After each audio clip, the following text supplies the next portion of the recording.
अस्सलामुअलैकुम वरहमतुल्लाहि वबरकातुहू। आज का हमारा जो टॉपिक है वो बहुत ही अहम तरीन टॉपिक है, जिसके ऊपर हम जितनी भी बात करें वो कम है। मेरी बहुत सी बहनों के वो मसाइल, जिन मसाइल से आजकल अगर मैं कहूँ कि 70% ख़वातीन दो चार हैं तो ये कहना बेजाना होगा। हाँ जी, तो आज की इस वीडियो के अंदर हम PCOS से रिलेटेड प्रॉब्लम्स के ऊपर जो है वो बात करेंगे। इसकी क्या रीज़न्स बनती हैं, क्या अलामात होती हैं और इसको हम किस तरीके से जो है वो होम रेमेडीज़ के ज़रिए से क्योर कर सकते हैं। तो अक्सर ख़वातीन जिनके ये सवालात होते हैं, यानी क्या जो है वो आप एक ऐसी ख़ातून हैं कि आपके आयाम जो हैं वो बाकायदगी के साथ नहीं आते हैं, या फिर आपको रात के वक्त में पसीना बहुत ज़्यादा आता है, या आपके जो है वो हाथ पाँव बहुत ज़्यादा सुन्न होते हैं, या जो है वो आपकी ये कंडीशन होती है कि जो आपके आयाम हैं वो कई कई महीने तक नहीं आते, या डेज़ ऊपर जाने के बाद आते हैं, या कुछ ख़वातीन के अंदर जो है वो आयाम की ये सूरत हाल होती है कि उनको कई कई दिन तक पीरियड्स जारी रहते हैं और हल्की हल्की ब्लीडिंग जो है वो होती रहती है और किसी तौर पर जो है वो ख़त्म नहीं होती, या फिर आपका मूड जो है वो बहुत ज़्यादा स्विंग करता है, या फिर आपकी तबीयत में बहुत ज़्यादा गुस्सा और चिड़चिड़ापन है, और क्या आप पहले से ज़्यादा वेट गेन कर रही हैं, या फिर आपको बहुत से जिस्मानी प्रॉब्लम्स जो कि आपके हेयर और आपकी स्किन से रिलेटेड है उनको फेस करना पड़ रहा है। तो ये मुख्तलिफ़ तरह की अलामात हैं और मसाइल हैं जिनका सामना एक ख़ातून को जो है वो PCOS के दौरान में करना पड़ सकता है।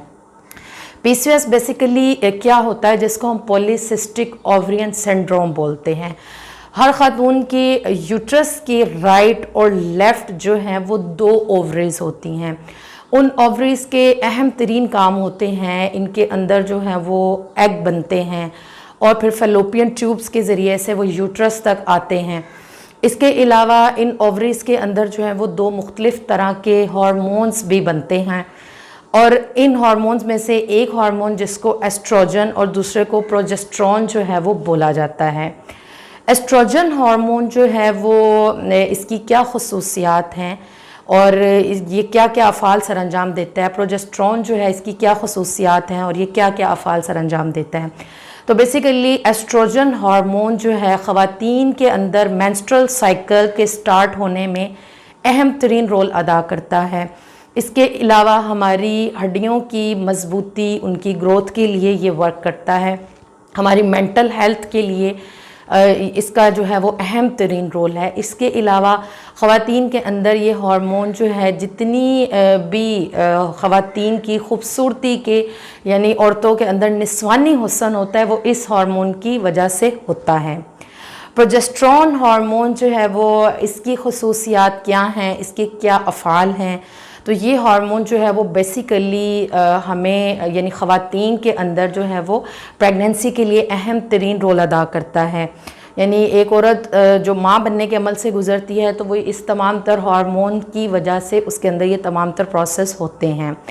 और अगर जो है वो ख़वातीन के अंदर इनफर्टिलिटी के प्रॉब्लम्स आ रहे हैं, डैट्स मीन ये हार्मोन जो सा होता है ये आपकी बॉडी के अंदर इस हार्मोन के डिसबैलेंस होने की वजह से या तो आप इनफर्टिलिटी के प्रॉब्लम्स को फेस करना पड़ सकता है, औरत जो है वो माँ बनने के अमल से नहीं गुज़रती है, या फिर अगर वो इस अमल से गुज़र रही है तो बार बार इस चीज़ के चांसेस हैं कि औरत को जो है वो मिसकैरेज होता है। बार बार ऐसी ख़वातीन को मिसकैरेज का सामना जो है वो करना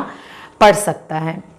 तो PCOS के प्रॉब्लम के हवाले से अगर बात करें तो जैसा कि मैंने बताया कि यूट्रस के राइट और लेफ़्ट 2 ओवरीज़ हैं जिनका काम जो है वो एग को प्रोड्यूस करके ख़ारिज करना भी है और इसके अलावा हार्मोन्स को जो है वो रिलीज़ करना है।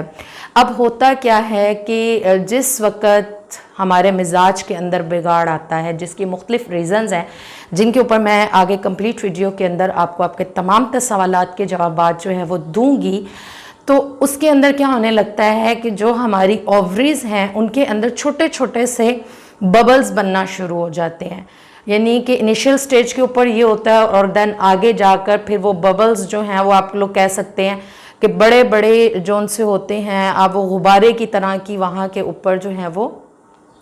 थैलियाँ बनना शुरू हो जाती हैं, जिसकी वजह से जब ओवरीज के अंदर ये कंडीशन पैदा होती है तो समटाइम जो होता है वो एग वो अगर रिलीज़ होता भी है तो वो फेलोपियन ट्यूब्स के ज़रिए से वो आपकी यूट्रस तक नहीं आता, या फिर जो है वो सम टाइम ये प्रॉब्लम एक ओवरी के साथ नॉर्मली ये प्रॉब्लम होता है तो वो चांसेस होते हैं कि औरत जो है वो कंसीव कर सकती है, वो प्रेग्नेंट हो सकती है। लेकिन कुछ ख़वातीन में मसाइल इस कदर होते हैं कि औरत जो सी होती है वो बांझपन का जो है वो शिकार हो सकती है। तो जस्ट किसी एक आध चीज़ से हम ये नहीं कह सकते कि आपको PCOS का प्रॉब्लम है, एक पूरी हिस्ट्री होती है, एक पूरी डिटेल्स होती हैं, हार्मोनल डिसबैलेंसमेंट होता है, और ये तमाम तर कंडीशन को देखकर जो है वो फ़ैसला किया जा सकता है कि आपका प्रॉब्लम जो है वो किस स्टेज पर है और किस तरीके से जो है वो इसको क्योर करना है। जहाँ तक हम लोग बात करें इसकी रीज़न्स के बारे में, तो देखें आजकल हमारा लाइफस्टाइल ऐसा हो चुका है, हमने जो है वो हम नेचर से जितने ज़्यादा दूर होते गए, हम नेचुरल चीज़ों से जितने ज़्यादा दूर होते गए, उतने ही ज़्यादा ये प्रॉब्लम्स जो हैं वो फेस करने पड़ रहे हैं। इससे पहले अक्सर ख़वातीन को ये देखा होगा कि उनके अंदर ये मसाइल होते थे, लेकिन PCOS का आप लोगों ने नाम तक नहीं सुना होगा। लेकिन आजकल खुसूसन मतलब बहुत सी अनमैरिड बच्चियों के अंदर ही PCOS के प्रॉब्लम देखने में मिलते हैं। शादी से पहले इस किस्म के केसेस जो होते हैं वो उनको फेस करने पड़ते हैं, और इन फ्यूचर वो इस चीज़ से डर जाती हैं कि शादी के बाद जो है वो माँ नहीं बन सकेंगी।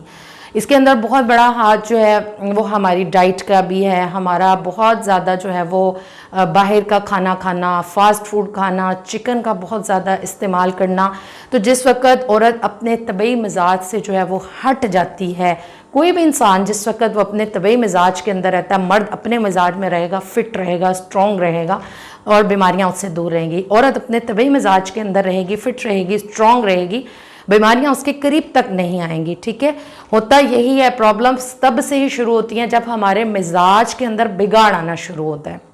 ठीक है जी, तो कानून मुफरद अज़ा की रोशनी के अंदर मैं यहाँ पर अगर बात करूँ तो जो PCOS के मसाइल हैं,